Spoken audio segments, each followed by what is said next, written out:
அழகான புல்வெளி நிறைஞ்ச கிராமம் அது. அந்த கிராமத்துல இருக்க ஒரு பெரிய மாடி வீட்ல தான் கீதா குடும்பம் இருக்காங்க.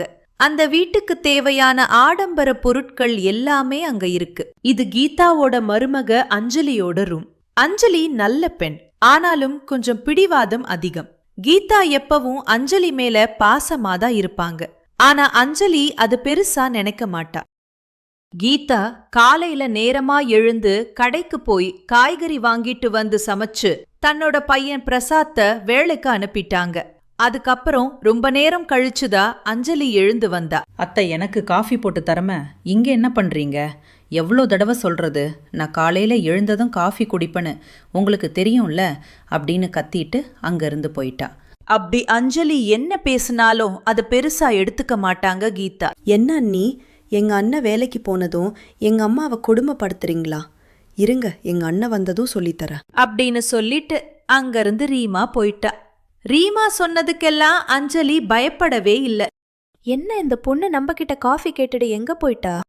ரூம்ல அஞ்சலி இல்ல, அதனால கீதா சுகர் மாத்திரையை சாப்பிட்டு ரெஸ்ட் எடுக்க போயிட்டாங்க.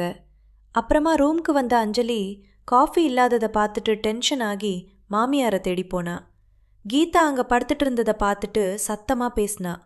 அஞ்சலியோட சத்தத்தை கேட்ட கீதா படுக்கையிலேருந்து எழுந்தாங்க. மருமகளே, நான் வந்து உன்னோட ரூம்ல பார்த்த அப்போ நீ அங்க இல்ல, அதனால காப்பியை எடுத்துட்டு வந்து படுத்துட்ட. இப்படி இவங்க 2 பேரும் பேசிட்டு இருக்கும் போதே அங்க ஒரு கார் வந்து நின்னுச்சு.